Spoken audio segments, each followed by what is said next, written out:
அற்புதமான ஒரு உலகத்திற்கு வழிகாட்டக்கூடிய வரலாறாக இருக்கின்றது. அந்த அடிப்படையில் அன்னாருடைய வரலாற்றை சற்று நாம் எடுக்க ஆரம்பிப்போம். ஹிஜ்ரி 12ஆம் ஆண்டு ஹதரத் உமர் ரலியல்லாஹு தஆலா அவர்கள் தங்களுடைய ஆட்சியை கிலாஃபத்தை எடுக்கின்றார்கள். ஹதரத் உமர் ரலியல்லாஹு அபூபக்கர் ரலியல்லாஹு தஆலா அவர்களால் அமீராக அமீருல் முஃமினீன் நியமிக்கப்படுகிறார்கள்.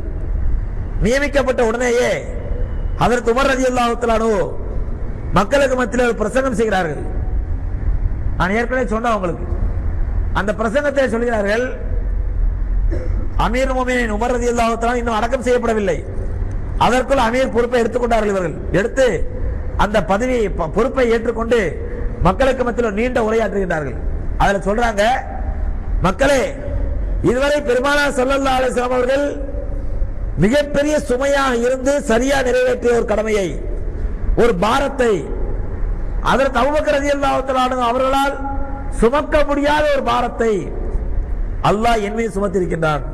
அப்ப முதல் வார்த்தை என்ன அப்படின்னு சொன்னா, அவர்கள் ஏற்றுக்கொண்ட அந்த பொறுப்பை அவர்கள் பெரிய பாரமா தான் நினைச்சாங்க. இது ஒரு பெரிய அந்தஸ்து, நம்ம சமுதாயத்துக்கே நான் தான் அமீர் முஃமினீன் ஜனாதிபதி, அந்த பேர்ல அவங்க நினைக்கல. இது தனக்கு கிடைச்ச பெரிய பாரம், பொறுப்பு என்பதை விட பாரமா நினைச்சாங்க. ஹதரத் அபூபக்கர் அவர்களால் சுமக்க முடியாத பாரத்தை அல்லாஹ் தன்மை சாட்டி விட்டான். அப்படிதான் யோசிச்சாங்க. யோசிச்சு மக்கள் சொன்னாங்க, இஸ்லாமிய மக்கள், அரபு மக்கள் கடிவாளம் விடப்பட்ட ஒட்டகத்தை போன்றவர்கள்.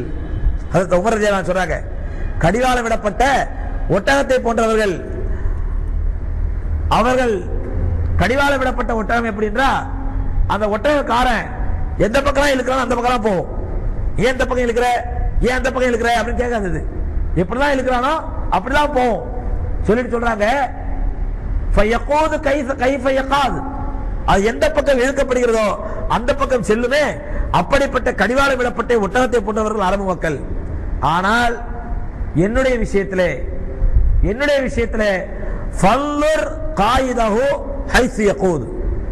நீங்கள் இனி தனி கவனம் செலுத்துங்கள். உங்களை இழுக்கக்கூடியவன் எந்த பக்கம் இழுக்கிறான் என்பதை பார்த்துக் கொள்ளுங்கள். அதான் நான் தான், நீங்க தான் கடிவாளம் விடப்பட்ட ஒட்டகம் சொன்னா, அந்த கடிவாளத்தை பிடித்து இருக்கக்கூடிய டிரைவரா அதை செலுத்த கூட நான் எப்படி இருக்கேன், நான் இருக்கிறேன். அதனால இனிமேல் நான் எந்த பக்கம் இருக்கிறேன் அந்த பக்கம் வராதீங்க, நான் எந்த பக்கம் இழுக்கிறேன் என்பதை பார்த்து விட்டு வாருங்கள். அதாவது நான் அமீரா இருக்கலாம், நான் வந்து உங்களுக்கு எப்படி இருக்கலாம், ஜனாதிபதியா இருக்கலாம். அமீர் சொன்னா ஓகே அப்படின்னு நினைக்காதீங்க. நான் சொல்றது சரியா தப்பா யோசிங்க. தப்பா இருந்தா சுட்டி காட்டுங்க. அமீரே நீங்க சொல்ற தப்பை இப்படி செய்யாதீங்க, சுட்டி காட்டுங்க. அதற்கு பிறகும் நான் ஆலோசனை செய்து என்ன முடிவு எடுக்கிறேனோ அந்த முடிவுக்கு நீங்க ஒத்து வந்தா போதும். நான் சொல்லிட்டேங்கிறதுக்கு நீங்க பின்னாடி நீங்க வந்துட வேண்டாம் என்று ஹதரத் உமர் ரலியல்லாஹு தஆலா அந்த மக்களுக்கு ஒரு நீண்ட உபதேசம் நிகழ்த்துறாங்க. சகோதரர்களே, அதற்கு பிறகு பொறுப்பேற்கின்றார்கள். பொறுப்பேற்ற உடனேயே ஒரு மிகப்பெரிய பாரம் அவர்களை தாக்குகின்றது. என்ன பாரம் அப்படின்னு சொன்னா, ஹதரத் அபூபக்கர் சித்திக் ரலியல்லாஹு தஆலா அவர்கள் தங்களுடைய கடைசி நேரத்தில் முஸன்னா இப்னு ஹாரிஸா ரலியல்லாஹு தஆலா என்ன பண்ணிட்டாங்கன்னு சொன்னா, பாரசீக நாட்டுக்கு ஒரு படையை அனுப்பி வச்சிருந்தாங்க. முஸன்னா இப்னு ஹாரிஸா ரலியல்லாஹு தஆலா தலைமையில பாரசீக நாட்டுக்கு ஹதரத் அபூபக்கர் ரலியல்லாஹு தஆலா அனுப்பி வச்சிருந்தாங்க. அந்த படை வெற்றி கொண்ட பிறகு அந்த பாரசீக நாட்டுக்கு அந்த முஸன்னா ரலியல்லாஹு தஆலாவை அமீரா, அதாவது கவர்னரா நியமிச்சிடறாங்க. நியமிச்சு முஸன்னா அங்க இருக்கிறாங்க. இந்த சூழ்நிலையில முஸன்னா ரலியல்லாஹு தஆலாவுடைய பொறுப்பில் இருக்கக்கூடிய அந்த பாரசீகத்தின் மீது, பாரசீகங்கிறது அந்த காலத்துல இன்றைய காலத்துல ஈரான், இன்றைய காலத்துடைய ஈரான் எடுத்துக்கலாம். அந்த ஈரான் மீது ஈராக்குடைய மன்னர் ருஸ்தும் படையெடுக்க போகிறான் அப்படிங்கிற ஒரு செய்தி இங்க அனுப்புறாங்க. ஈராக்குடைய மன்னன் யார் அப்படின்னு சொன்னா, அந்த காலத்தில் இருக்கக்கூடிய மிகப்பெரிய வல்லரசு பொருந்திய மன்னன், மிகப்பெரிய வல்லரசு. அவனை அடிக்கிறதுக்கு ஆளே கிடையாது அப்படிங்கிற அளவுக்கு இருந்தான். அப்ப அவனுக்கு வந்து என்ன இருந்துச்சுன்னா, அந்த ஈரான் மேல ஒரு கண்ணு இருந்துச்சு. பாரசீக நாட்டு மேல அந்த ஈராக் மன்னனுக்கு ஒரு கண்ணு இருந்துச்சு. ஏன்னா அப்ப ஈராக்லாம் வந்து முழுக்க முழுக்க மஜூசிகளின் நாடு, நெருப்பு வணங்கக்கூடிய நாடு. அப்ப இந்த ஈராக் மன்னன் வந்து பாரசீக நாட்டின் மீது, முஸ்லீம்கள் நாட்டின் மீது படையெடுக்க போறான் அப்படிங்கிற செய்தி தெரிஞ்ச உடனேயே அது அபூபக்கர் ரலியல்லாஹு தஆலா என்ன பண்றாங்கன்னா, அப்படியே அப்போ முஸன்னா ரலியல்லாஹு தஆலாவுடைய படைக்கு ஒரு பாதுகாப்பு படை அனுப்பணுமே அப்படின்னு யோசிச்சுட்டு இருக்கும்போது தான் அவங்களுக்கு என்ன ஆயிடுது, மரணம் வந்துருது. இந்த நேரத்தில் உமர் ரலியல்லாஹு தஆலா பொறுப்பேற்றவங்க யோசிக்கிறாங்க, முஸன்னா ரலியல்லாஹு தஆலாவுக்கு தற்காப்பு ஒரு படை அனுப்பணும். ஏன்னா பாரசீக மன்னன், ஈராக்குடைய மன்னன் ருஸ்தும் வந்து பாரசீக படை மீது முஸ்லீம்கள் படை ஊர் மீது படையெடுக்க போறான், ஆனா உடனே பாதுகாப்புக்கு ஆள் அனுப்பணும்னு சொன்ன உடனே ஹதரத் உமர் ரலியல்லாஹு தஆலா மக்கள்கிட்ட கேட்கறாங்க, மக்களே அல்லாஹ்வுடைய பாதையில யார் யாரெல்லாம் போக தயார் சொல்லுங்க அப்படின்னு சொல்லி தஸ்கீல் பண்ண ஆரம்பிக்கிறாங்க. மக்களை வந்து அல்லாஹ்வுடைய பாதைக்காக வேண்டி தயார்படுத்துறாங்க. அல்லாஹ்வுடைய பாதைக்கு எதுக்கு போயிட்டு திரும்ப வரதுக்கு இல்ல, குறிப்பிட்ட நாள் 10 நாள் 15 நாளைக்கு இல்ல, அல்லாஹ்வுடைய பாதையில உயிரை அர்ப்பணிப்பதற்கு. உயிரை கொடுங்க, யார் யார் தயார் சொல்லுங்க. அல்லாஹ்வுடைய பாதையில 3 நாள் யார் போறோம் எல்லாம் கை தூக்கிடுவோம், நான் போறேன் நீ போறேன்னு சொல்லி கையை தூக்கி பேர் கொடுத்துட்டு அப்புறம் 4 மாசம் இழுத்தடிச்சு போகாம இருப்பாங்க, அடுத்த பிரச்சனை. ஆனா இங்க எதுக்கு போறது? உயிரை கொடுக்கறதுக்காண்டி போறது. அல்லாஹ்வுடைய பாதையில உயிரை கொடுக்கறதுக்காண்டி யார் யார் தயார்? ஏன்னா ருஸ்தம் வந்து ஈராக்குடைய படை வந்து எப்படிப்பட்டவன்னா முஸ்லீம்கள் மேல அந்த காலத்திலிருந்து கடுமையான வெறி பிடிச்சனா இருக்கிறான். நல்ல பலம் வாய்ந்த படை, யானை படை வச்சிருக்கான், யார்ட்டையுமே இல்லாத அளவுக்கு பெரிய யானை படை வச்சிருக்கான். இன்றைக்கு காலத்தில் சொல்றதா இருந்தா அமெரிக்காவினுடைய படையை ஒப்பிடலாம், அந்த அளவுக்கு பலமான படை. அவன் நினைச்சா எது சாதிக்கலாம்ல. அமெரிக்கா நினைச்சா ஐநா சபையின் மூலமா எந்த தீர்மானம் நேற்றலாம், யார் வேணாலும் தாக்குதல் நடத்தலாம். அப்ப அந்த மாதிரி ஒரு பெரிய வில் பவர் உள்ள ஒரு மன்னனா இருக்கிறான் அந்த ஈராக் நாட்டு மன்னன். இதெல்லாம் சஹாபாக்களுக்கு தெரியும். கேக்குறாங்க, சொல்றாங்க, நீங்க போனீங்கடா திரும்பி வர்றது நிச்சயம் கிடையாது, அல்லாஹ்வுடைய பேர்ல ஷஹாதத் ஆக வேண்டியதான். ஆனா யார் யாரா தயார் ரெடி ஆகுங்க அப்படின்னு சொன்ன உடனே அதற்கு அபூ உபைதா ரலியல்லாஹு தஆலா முதல்ல கையை தூக்குறாங்க, நான் ரெடி அப்படின்னு சொல்லி. அதற்கு அபூ உபைதா ரலியல்லாஹு தஆலா முதல்ல கையை தூக்குறாங்க.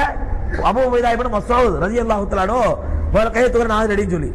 அதுக்கப்புறம் எல்லா சஹாபாக்களும் டக்கு டக்குன்னு கையை தூக்குறாங்க. கிட்டத்தட்ட 2000 பேர் தயாராடுறாங்க, ஈராக்குக்கு போறதுக்கு 2000 பேர் தயாராடுறாங்க. அப்ப உமர் ரலியல்லாஹு தஆலா அவங்க எல்லாத்தையும் உட்கார வச்சு ஆலோசனை பண்ணி யார் அமீர் ஆக்குறாங்க பொழுது சில பேர் சொல்றாங்க, பழைய முஹாஜிர் சஹாபி இருக்கிறாங்க, ரசூலுல்லாஹ் காலத்திலே மக்கால வச்சு அடி வாங்கி உதவாங்கி இஸ்லாத்தை ஏற்றுக்கொண்டவங்க, அவங்கள அமீர் ஆக்கலாம். இல்ல ரொம்ப முக்கியமான அன்சாரி சஹாபி இருக்கிறாங்க, அவங்கள அமீர் ஆக்கலாம் அப்படின்னு சொல்லி ஆளால ஒரு அபிப்பிராயம் சொல்லும் பொழுது ஹஜ்ரத் உமர் ரலியல்லாஹு தஆலா சொல்றாங்க, யார் முதல்ல நான் சொன்ன உடனே கையை தூக்குறாரோ அவர்தான் அமீர். யார் நான் முதல்ல சொன்ன உடனே கையை தூக்குறாரோ அவர்தான் அமீர். அபூ உபைதா பின் மஸ்ஊத் தான் அமீர் அப்படின்னு சொல்லி அபூ உபைதா ரலியல்லாஹு தஆலா தலைமையில அந்த 2000 பேர் கொண்ட படை ரசூலுல்லாஹ் ஹஜ்ரத் உமர் ரலியல்லாஹு தஆலா அனுப்பி வைக்கிறாங்க ஈராக்குக்கு. சரி, அங்க ஏற்கனவே 4000 பேர் கொண்ட படை இருக்குது. அங்கே முஸ்தனா ரலியல்லாஹு தஆலா தலைமையில 4000 பேர் கொண்ட படை இருக்குது. இவங்க 2000 பேர் கொண்டு அனுப்புறாங்க. 6000 பேர் கொண்ட படை சகோதரர்களே என்ன ஆகுது அப்படின்னு சொன்னா அந்த ருஸ்தம் மன்னனை எதிர்த்து போராடுறாங்க, எதிர்த்து கடுமையான போராடுறாங்க. கடுமையான சண்டை நடக்கும் போது என்ன ஆயிடுது அப்படின்னு சொன்னா முஸ்லிம்களுக்கு பெருத்த தோல்வி ஏற்படுகின்றது. அந்த போர்ல முஸ்லிம்களுக்கு பெருத்த தோல்வி ஏற்படுது. என்னன்னு சொன்னா அபூ உபைதா ரலியல்லாஹு தஆலா அந்த படையில மக்கள் சிதறி ஓடுறத பார்த்த உடனே அவங்க என்ன பண்றாங்க, அந்த ஒரு ஆற்றை கடப்பதற்காண்டி இருக்கக்கூடிய ஒரு பாலத்தை உடைச்சிடுறாங்க. இந்த பாலம் இருந்தா நீங்க திரும்பி ஓடுவீங்க அப்படின்னு சொல்லி பாலத்தை உடைச்சிடுறாங்க. அதனால என்ன ஆயிடுச்சுன்னா நிறைய பாலத்தை உடைச்சு சஹாபாக்களுக்கு தெரிய மாட்டேங்குது, பாலத்தை உடைச்சிட்டாங்க, அந்த பக்கம் நம்ம தப்பிச்சு போக முடியாதுன்னு தெரியாம எல்லாம் வேகமா வந்து என்ன ஆறாங்க, ஒரு நேரத்துல வந்து அப்படியே மொத்தம் வந்து ஆத்துல மூழ்கி நிறைய சஹாபாக்கள் ஷஹீதாயிடுறாங்க. இதே நேரத்தில் அபூ உபைதா ரலியல்லாஹு தஆலா அமீரா போனவங்க ருஸ்தும் யானை படையினுடைய யானைக்கு மிதிப்பட்டி இவங்க ஷஹீதாயிடுறாங்க. இப்படி பெரும்பாலான பெரிய பெரிய அமீர்கள்லாம் ஷஹீதானதுனால அந்த 6000 பேர் கொண்ட படையில 4000 பேர் ஷஹீதாக்கப்பட்டு விடுகிறார்கள். 2000 பேர் தான் மிஞ்சுறாங்க. 2000 பேர் தான் மிஞ்சுறாங்க. செய்தி ஹஜ்ரத் உமர் ரலியல்லாஹு தஆலா வருது, நம்ம முதல்ல அனுப்பின படை மிகப்பெரிய தோல்வி அடைஞ்சிருச்சு, ருஸ்தும் படை வந்து யானை படை வச்சு ஜெயிச்சுட்டான், 4000 பேர்ல 6000 பேர்ல 4000 பேர் ஷஹீதாயிட்டாங்க, 2000 பேர் தான் இருக்கிறாங்க அப்படின்னு தெரிஞ்ச உடனே ஹஜ்ரத் உமர் ரலியல்லாஹு தஆலா உடனே ஒரு அவசர ஆலோசனை பண்றாங்க. ஆலோசனை பண்ணி என்ன பண்றாங்க அப்படின்னு சொன்னா பெரும் சஹாபாக்கள் முக்கியமான சஹாபாக்கள் சொல்றாங்க, நீங்க எல்லாரும் புறப்படுங்க, அல்லாஹ்வுடைய பாதைன்றாங்க, எல்லாரும் புறப்படுங்க, நானும் புறப்படுறேன் அப்படின்றாங்க. இப்ப சஹாபாக்கள் ஒரே ஆச்சரியம், என்னடா இது திடீர்னு அல்லாஹ்வுடைய பாதையில புறப்படுங்கிறாரு, எந்த ஊருக்கு என்னன்னு சொல்ல மாட்டேங்கிறாங்க, திடீர்னு புறப்படுங்கறாங்களே, எங்க அமீர் முஃமினே நான் சொல்றேன் புறப்படுங்க நீங்க அப்படின்றாங்க. எல்லா சஹாபாக்களும் அவசர அவசரமா புறப்படுறாங்க. ஹஜ்ரத் அமீர் உமரும் புறப்படுறாங்க, உமரும் சேர்ந்து புறப்படுறாங்க. உஸ்மான் ரலியல்லாஹு தஆலா கூப்பிட்டு நான் திரும்பி வரவரை மதீனாவை நீங்க பாத்துங்க, மதீனாவுக்கு நீங்க பொறுப்பா இருந்துங்க அப்படின்னு சொல்லிட்டு தன்னுடைய நாயிபாக தன்னுடைய அசிஸ்டண்டாக ஹஜ்ரத் உஸ்மானை நியமிச்சுட்டு உமர் ரலியல்லாஹு தஆலா எல்லாத்தையும் அழைச்சிக்கிட்டு மதீனாவுக்கு வெளியில வந்துடுறாங்க. மதீனாவுக்கு வெளியில வந்த பிறகு ஒரு மதீனால இருந்து ஒரு 10-15 கிலோமீட்டர் வந்த உடனே அங்க ஒரு இடத்துல தங்குறாங்க. தங்கி தொழுக நேரம் வந்த உடனே தொழுறாங்க. தொழுது முடிச்ச உடனே அங்க வச்சு என்ன பண்றாங்க, முக்கியமான சஹாபாக்கள் பொதுமக்கள் எல்லாத்திலையும் ஆலோசனை கேட்கறாங்க. எல்லாத்திலையும் ஆலோசனை கேட்கறாங்க. என்ன ஆலோசனை அப்படின்னு சொன்னா, அதாவது நான் ஒரு முடிவு பண்ணிருக்கேன், அந்த முடிவை உங்கள்ட்ட சொல்றேன், நீங்க எல்லா விஷயத்துல அபிப்பிராயம் சொல்லுங்க, நல்ல முடிவா தான் இன்ஷாஅல்லாஹ் செய்வோம் அப்படின்னு சொல்லி. என்ன முடிவுன்னு சொன்னா, நானே வந்து ஒரு பெரிய படையை எடுத்துக்கிட்டு ஈராக்கு எதிராக போடலாம்னு இருக்கேன். ஏன்னா இப்ப வந்து அவன் வந்து முஸ்லீம்களுடைய படைக்கு பெரிய தோல்வி ஏற்படுத்தினதுனால இனி என்ன கிடையாது, பாரசீக நாட்டுக்கு வந்து பாதுகாப்பு கிடையாது. பாரசீக நாடு வந்து ஈரான் வந்து முஸ்லீம்கள் கைக்கு வந்துருச்சு.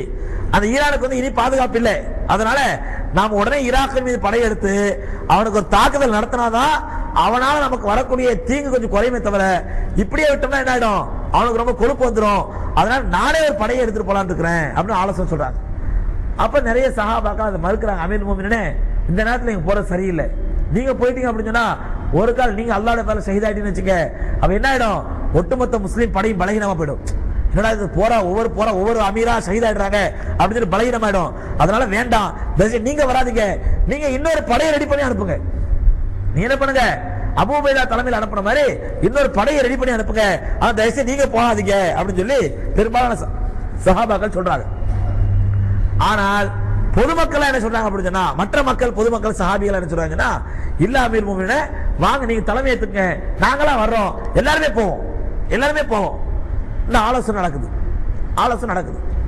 அப்போ அதற்கு அப்துல் ரஹ்மான் இப்னு அவுஃப் ரலியல்லாஹு தஆலா கேக்குறாங்க உமர்ட்ட, என்ன உமர், இந்த ஆலோசனை நீங்க மதீனால வச்சு நடத்திருக்கலாமே, இந்த ஆலோசனையை மதீனால வச்சு நடத்திருக்கலாமே, நீங்க மதீனா விட்டு வெளில வந்து 15 கிலோமீட்டர் 20 மைல் வந்தாச்சு, இதுக்கப்புறம் வச்சு இனிமேல் தான் ஆலோசனை பண்றீங்க போலாமா வேணாமான்னு சொல்லி, ஏன் இந்த மாதிரி பண்றீங்க, மதீனால வச்சு நீங்க ஆலோசனை பண்ணிருக்கலாமே அப்படிங்கும் பொழுது ஹஜ்ரத் உமர் ரலியல்லாஹு தஆலா சொல்றாங்க, இல்ல நான் வந்து இந்த தோல்விக்கு முக்கிய காரணமா என்ன நினைக்கிறேன் அப்படின்னு சொன்னா, முனாஃபிக்குகளுடைய வேலையும் ஒரு முக்கியமான காரணம். ஏன்னா மதீனால இருந்து எத்தனாயிரம் சஹாபாக்கள் புறப்பட்டு போறாங்கிற செய்தியை வந்து இந்த படைப்பு சேர்றதுக்கு முன்னாடியே முனாஃபிக்குகள் மூலமா யாருக்கு போயிருக்கு செய்தி, எதிரிகளுக்கு போயிருக்குது. அதனால இந்த ஆலோசனையை நான் மதீனால வச்சு செய்ய விரும்பல. ஏன் தெரியுமா, மதீனால முனாஃபிக்குகள் ஆலோசனை வந்து உட்காருவான், முனாஃபிக்குகள் என்ன பண்ணுவாங்க, ஆலோசனை கொடுத்துல வந்து உட்காருவான். அப்படிங்கும் பொழுது அப்ப அவனை நம்ம அவாய்ட் பண்ண முடியாது. அல்லாஹ்வுடைய பாதையில, அதனால நான் என்ன பண்ணேன், இங்க ஆலோசனைக்கு வாங்கன்னு கூப்பிடாம உங்களை எப்படி கூப்பிட்டேன், ஜிஹாதுக்கு வாங்கன்னு கூப்பிட்டேன். ஏன்னு சொன்னா ஜிஹாதுக்கு முனாஃபிக் போல ஒதுங்கிடுவான், அப்படியே முனாஃபிக் என்ன பண்ணிடுவான், ஒதுங்கிட்டா இங்க வந்திருக்க இல்ல முஸ்லீம் மட்டும் தான் இருப்பாங்க, முனாஃபிக்கள் யாரும் இருக்க மாட்டாங்க. அதனாலதான் இங்க வச்சு ஆலோசனை பண்றேன் அப்படின்னு சொல்லி ஹஜ்ரத் உமர் ரலியல்லாஹு தஆலா சொன்னாங்க. அதற்கு பிறகு பெரும்பாலான எல்லாருடைய கருத்தையும் கேட்டு ஹஜ்ரத் உமர் ரலியல்லாஹு தஆலா முடிவு பண்றாங்க என்னன்னு சொன்னா, நானே படை எடுத்துக்கிட்டு ருஸ்துமுக்கு எதிராக போறேன்னு சொல்லிட்டு முடிவு பண்றாங்க. அதன்படி ஒரு பெரிய படையை திரட்டிக்கிட்டு உமர் ரலியல்லாஹு தஆலா போறாங்க. அல்லாஹ்வுடைய பேரருளால் ஈராக் முஸ்லிம்கள் கைக்கு வசப்படுகிறது. அந்த ருஸ்துமும் கொல்லப்படுகின்றான். ருஸ்தும் கொல்லப்பட்டு ஈராக் முஸ்லிம் கைக்கு வருகிறது. இந்த ஈராக்குடைய வெற்றி இருக்கிறது, உமர் ரலியல்லாஹு தஆலா ஈராக்கை வெற்றி கொண்டது. இந்த வெற்றி சகோதரர்கள் நீண்ட வரலாறை கொண்டது. அது உமர் அங்க போறாங்க, அங்க தங்குறாங்க, அது ருஸ்துமோட பேச்சுவார்த்தை நடத்துறாங்க, அது ருஸ்தும் பேசுறாங்க, இவங்க பதில் சொல்றாங்க. இது ஒரு பெரிய நீண்ட வரலாறு. இந்த வரலாறை மட்டுமே இன்ஷா அல்லாஹ் பேச ஆரம்பிச்சோம்னா 2 மணி நேரம் பேசலாம். இந்த ஈராக்கை எப்படி வெற்றியாச்சுங்கிற வரலாறை பத்தி பேசுறதா 2 மணி நேரம் பேசலாம். அல்லாஹ் சுப்ஹானஹு வ தஆலா அந்த ஈராக்குடைய வெற்றியை ஹஜ்ரத் உமர் ரலியல்லாஹு தஆலா அவர்களுக்கு முதல் பரிசாக அல்லாஹ் சுப்ஹானஹு வ தஆலா கொடுக்குறான். அதற்கு பிறகு என்ன ஆகுது அப்படின்னு சொன்னா, ஹிஜ்ரி 14 அதான் 2 வருஷம் கழிச்சு 14 அல்லாஹ் சுப்ஹானஹு வ தஆலா ஹஜ்ரத் உமர் ரலியல்லாஹு தஆலாவுடைய கரங்களினால் ஷாம் தேசத்தை வெற்றி கொடுக்கின்றான். ஷாம் தேசம் உமர் ரலியல்லாஹு ஆட்சியின் கீழ் வருது. சோதனை ஹஜ்ரத் உமருடைய வரலாறு ஆட்சியில மட்டும் இஸ்லாம் எந்த அளவுக்கு வேகமா பரவிச்சு அப்படின்னு சொன்னா, பெரும்பெரும் நாடுகள் இஸ்லாமிய ஆட்சியின் கீழ் வந்துச்சு.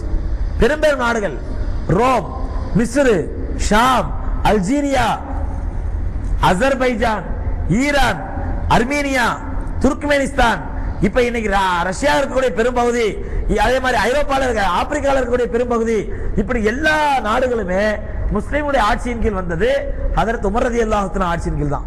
அப்பதான் பெருமானார் ஸல்லல்லாஹு அலைஹி வஸல்லம் உமர் ரலியல்லாஹு தஆலா அவர்கள் ஷாம் தேசத்தை வெற்றி கொண்டு அந்த ஷாமுக்கு அமீராக, ஷாமுக்கு கவர்னராக அபூ உபைதா பின் ஜர்ராஹ் ரலியல்லாஹு தஆலா அனுப்பி வைக்கிறாங்க.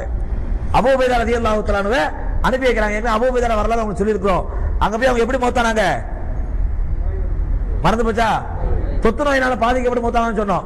அந்த ஷாம் தேசத்துக்கு அபூ உபைதா ரலியல்லாஹு தஆலா அனுப்பி வச்ச உடனே கொஞ்ச நாளே ஹஜ்ரத் உமருக்கு செய்தி வருது என்னன்னு சொன்னா, அங்க ஷாம்ல வந்து ஒரு பெரிய தொத்து வியாதி பரவி இருக்குது அப்படின்னு கேள்விப்பட்ட உடனே ஹஜ்ரத் உமர் ரலியல்லாஹு தஆலா அப்படியா, ஏன்னா ஜனாதிபதி உடனே போய் பார்க்கணும் என்னாச்சு மக்களுக்கு சொல்லி ஹஜ்ரத் உமர் ரலியல்லாஹு உடனே புறப்பட்டு போறாங்க ஷாம் தேசத்துக்கு.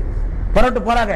ஷாம்ங்கிறது வந்து இன்னைக்கு காலத்தினுடைய ஜோர்டான், ஓமன், யமன் இதெல்லாம் சேர்ந்ததான் அந்த காலத்தினுடைய ஷாம் அப்படிங்கிறது. அந்த ஷாமுக்கு ஹஜ்ரத் உமர் ரலியல்லாஹு தஆலா புறப்பட்டு போறாங்க. போற வழியில என்ன அப்படின்னா, ஷாமுக்கு வெளியிலேயே, ஷாம் தேசத்துக்கு வெளியிலேயே ஹஜ்ரத் உமர் ஒரு இடத்துல தங்கி இருக்கும் பொழுது ஒரு செய்தி வருது, அமீல் முஃமினீன் இப்ப நீங்க அந்த ஷாம் தேசத்துக்குள்ள போகாதீங்க சொன்னா அங்க வந்து கடுமையா நோய் பரவி கிடக்குது.